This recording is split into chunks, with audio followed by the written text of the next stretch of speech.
40টা বছর হাজিদের খেদমত করেছে মদিনায়। চেহারাটা কি নুরানি, মাশাআল্লাহ। কয়েকদিন আগে ইন্তেকাল করেছে।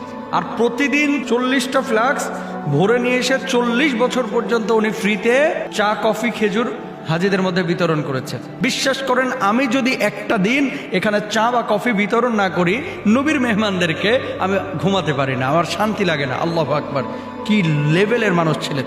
একটা না, দুইটা না, 40টা বছর মানুষকে ফ্রিতে চা কফি বিতরণ করেছেন। আতিকুল্লাহ জামালপুর থেকে প্রশ্নটি করেছেন যে, মোহতারাম, সম্প্রতি আপনি হয়তো বা জেনে থাকবেন, মদিনায় একজন প্রবীণ মানুষ ছিলেন যিনি 40 বছর হাজিদেরকে ফ্রিতে চা কফি খাওয়িয়েছেন। সম্প্রতি তিনি মারা গিয়েছেন। এই ভদ্রলোক যে 40টা বছর হাজিদেরকে ফ্রিতে চা কফি পান করালেন, এটার যাজা বা প্রতিদান কি হতে পারে? এ ব্যাপারে শরী বক্তব্য জানতে চাই। 40টা বছর হাজিদের খেদমত করেছে মদিনায়। চেহারাটা কি নুরানি, মাশাআল্লাহ। কয়েকদিন আগে ইন্তেকাল করেছে। মানুষ ফ্রিতে মানুষকে এক কাপ কফি খাওয়ায়, তারপরে 30 দিন বলে। অনেক মানুষ আছে আমাদের আশপাশে, হ্যাঁ খাওয়াইছি না। আর প্রতিদিন 40টা ফ্লাক্স ভরে নিয়ে এসে 40 বছর পর্যন্ত উনি ফ্রিতে চা, কফি, খেজুর হাজিদের মধ্যে বিতরণ করেছেন, নিজের অর্থায়নে, সাহায্য সহযোগিতা নিয়ে না। মজার বিষয় হচ্ছে, এই ব্যক্তি কিন্তু সৌদিয়ান না, উনি এসেছিলেন সিরিয়া থেকে।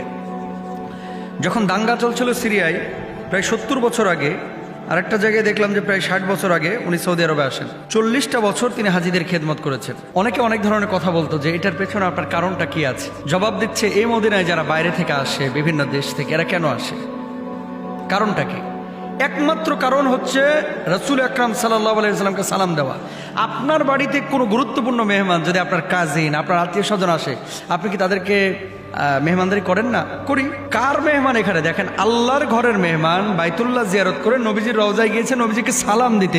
নবীজির ঘরের মেহমান, নবীজি থাকলে আজকে মেহমানদারি করতেন। নবীজি নাই, তো নবীজির সেই মেহমানদের আমি মেহমানদারি করছি। বিশ্বাস করেন, আমি যদি একটা দিন এখানে চা বা কফি বিতরণ না করি নবীর মেহমানদেরকে, আমি ঘুমাতে পারি না, আমার শান্তি লাগে না। আল্লাহু আকবার, কি লেভেলের মানুষ ছিলেন! একটা না, দুইটা না, 40টা বছর মানুষকে ফ্রিতে চা কফি বিতরণ করেছেন। এখন প্রতিদান কি? প্রতিদানটা কি? রাস্তায় একজন ফকির দাঁড়ায় আছে, তাকে আপনি সাহায্য করলেন, সব পেলেন। রাস্তায় মুসাফির, তাকে আপনি সাহায্য করলেন, আপনি সব পেলেন। ইকরামুল মুসলিমিন বলে একটা বিষয় আছে, মুসলমানদেরকে সম্মান করা, ইজ্জত করা। এই ইকরামুল মুসলিমিন, এটা নবীজির সুন্নাহ। যখন ঘরে কোনো মেহমান আসতো তাদেরকে সম্মান ইজ্জত দিতেন, তাদেরকে খাবার দাবারের জন্য ব্যবস্থা করতেন। এই লোকটি যতজন হাজিকে চা কফি এই 40 বছরে পান করিয়েছে, আপনাদের কি মনে হয় একজন হাজিরও কি হজ কবুল হয় নাই? আমি তো বিশ্বাসী যে অধিকাংশ হাজিরই হজ কবুল হয়েছে। আর যে মানুষটা ফ্রিতে চা কফি খেয়েছে, কেউ না কেউ তার জন্য চোখের পানি ফেলে দোয়া করেছে, কেউ না কেউ। আপনি আছে, এটা আছে, এটাই বাস্তব। তো যে মানুষটা 40 বছরে কাজ করলো, কেউ যদি তার জন্য চোখের পানি ফেলে দোয়া করে, তাহলে তো আল্লাহ তাআলা তাকে মাফ করবেন। আর আল্লাহর হাবিব সাল্লাল্লাহু আলাইহি ওয়াসাল্লামের কাছে যে জিনিসগুলো প্রিয় ছিল, এর মধ্যে ছিল স্ত্রী, এর মধ্যে ছিল সুগন্ধি, এর মধ্যে ছিল হচ্ছে মানুষকে খাবার খাওয়ানো।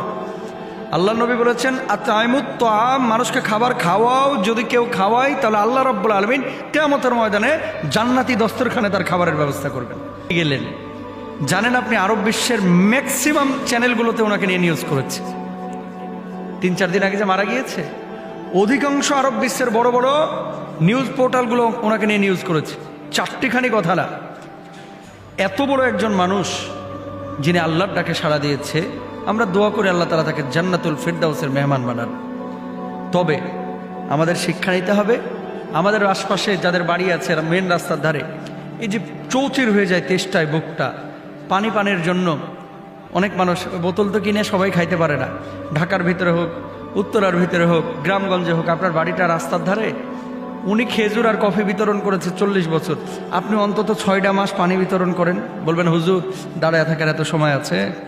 আর ওখানে ট্যাপ লাগায় দেন না, টিউবওয়েল বসায় দেন, অথবা ফিল্টার লাগায় দেন ওখানে, যে যাদের খাওয়া পানির প্রয়োজন হবে এখান থেকে পানি পান করে যাবেন। শুনেন, সব সময় বুফেতে 600 টাকা 800 টাকা খরচ করে মানুষকে খাওয়ানো লাগে না। প্রচণ্ড তেষ্টায় এই চৈত্র মাসে, বৈশাখ মাসে 1 গ্লাস ঠান্ডা পানি দিয়েও মানুষের অন্তর জয় করা যায়।